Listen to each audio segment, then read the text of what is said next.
नमस्कार, स्वागत आपका न्यूज 24 पर। मैं आपके साथ पूजा राठौर शर्मा। और इस वक्त अरविंद केजरीवाल की गिरफ्तारी के बाद आज दिल्ली में हाई वोल्टेज ड्रामा देखने को मिला। केजरीवाल की गिरफ्तारी के विरोध में सड़कों पर उतरे आम आदमी पार्टी के तमाम कार्यकर्ता, नेता।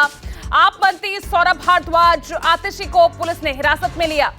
तो बड़ी तस्वीरें यहां से सामने आई है। तमाम जो है कार्यकर्ता आम आदमी पार्टी के आज सड़कों पर दिखाई दिए। और देखिए, मेरे तमाम सहयोगी इस वक्त ग्राउंड जीरो पर मौजूद है। केजरीवाल की गिरफ्तारी से जुड़ी हर बड़ी खबर पर इस वक्त न्यूज 24 की नजर है। और आपको यह भी बता दें, सुप्रीम कोर्ट में ईडी की तरफ से कैविएट भी दाखिल हुआ है। इस पर मेरे सहयोगी प्रभाकर मिश्रा हमारे साथ जुड़े हुए हैं। लेकिन जो प्रदर्शन आम आदमी पार्टी की तरफ से देखने को मिला, एक बड़ी खबर यह भी आ रही है कि केजरीवाल की गिरफ्तारी को चुनौती देने वाली जो याचिका थी, उसको लेकर सुप्रीम कोर्ट में सुनवाई भी होगी। लेकिन बड़ी खबर यह है कि ईडी की तरफ से भी एक कैविएट दाखिल किया गया है, उनका पक्ष भी सुना जाए। प्रभाकर मिश्रा इस पूरे मामले पर मेरे साथ सुप्रीम कोर्ट से जुड़ गए हैं। प्रभाकर, समझना चाहूंगी इस कैविएट के मायने क्या हुए, क्योंकि यहां पर एक तरफ गिरफ्तारी के विरोध में याचिका, तत्काल सुनवाई के लिए सुप्रीम कोर्ट भी तैयार। अब इस कैविएट के मायने समझाइए।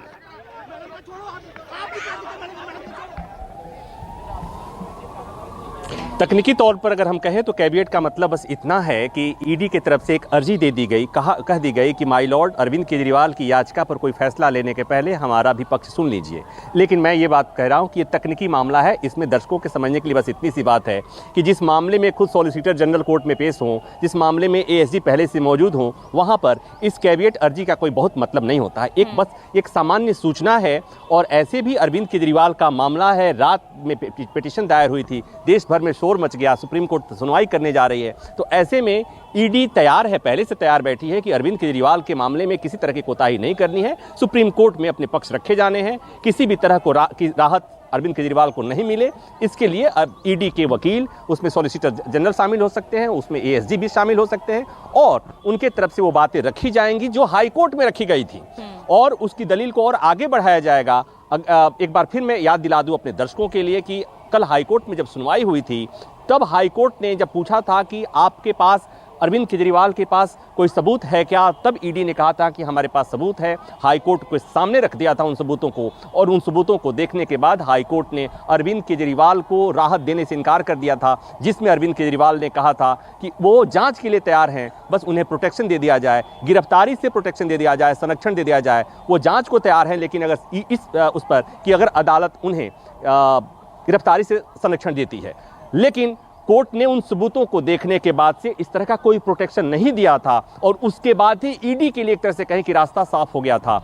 हाईकोर्ट से उधर अरविंद केजरीवाल की अर्जी खारिज हुई थी, और इधर ईडी अरविंद केजरीवाल के घर पहुंच गई थी, और उसके बाद अरविंद केजरीवाल की गिरफ्तारी हुई थी। तो सुनवाई होगी, मैं जैसा पहले बता रहा था, 2 बजे के बाद सुनवाई होगी, इसलिए कि स्पेशल बेंच, 3 बजे की बेंच जिनको सुनवाई करनी है, वो अलग अलग बेंच में बैठे हुए हैं। उनके सामने जो मामले लगे हुए हैं, उन मामलों को निपटाने के बाद जस्टिस संजीव खन्ना, जस्टिस बेला त्रिवेदी और जस्टिस सुंदरेश, ये तीनों एक साथ बैठेंगे, और उनके सामने इस मामले की सुनवाई होगी, जिसमें अरविंद केजरीवाल की तरफ से अभिषेक मनु सिंघवी उन तमाम बातों को रखेंगे, और उसमें इस बात को भी रखेंगे कि ये एक पॉलिटिकल वेंडिटा के तहत, एक राजनीतिक सियासी उस षड्यंत्र के तहत अरविंद केजरीवाल की गिरफ्तारी हुई है। ये बातें तमाम कही जाएंगी। उन बातों के साथ साथ जो अरविंद के पहले संजय सिंह और मनीष सिसोदिया के मामले में दलीलें दी गई थी। तो अब इसमें एक बात और जोड़ दी जाएगी कि सामने चुनाव है, चुनाव का ऐलान हो चुका है, लोकसभा का चुनाव का ऐलान हो चुका है। अरविंद केजरीवाल आम आदमी पार्टी के कन्वेनर हैं, और वही मोदी को, प्रधानमंत्री मोदी को चुनौती देते रहते हैं, और इसलिए जानबूझकर ऐसे समय पर गिरफ्तारी हुई है जिस समय चुनाव हुआ है। तो तमाम तरह की दलीलें दी जाएंगी। उसके बाद ये कोर्ट पर निर्भर करता है कि कोर्ट इस मामले में क्या राहत देता है, नहीं देता है। लेकिन एक बात और अपने दर्शकों को रिकॉल करा दूं कि उसी बेंच के सामने सुनवाई होनी है जिसमें के कविता, जो इस मामले में आरोपी हैं, उनकी याचिका पर थोड़ी देर पहले सुनवाई हुई थी, और उसी तरह की याचिका थी, उसमें भी के कविता की गिरफ्तारी को चुनौती दी गई थी। कोर्ट ने कहा था, कोर्ट ने ये भेज दिया कि आप ट्रायल कोर्ट चले जाइए, वहीं पर जमानत की अर्जी लगाइए। यानी कि के कविता को सुप्रीम कोर्ट से राहत उस बेंच ने नहीं दी थी, और उसी बेंच के सामने अरविंद केजरीवाल की याचिका पर भी। ठीक है, अब यहां से राहत मिलती है या नहीं, ये देखना बहुत जरूरी होगा।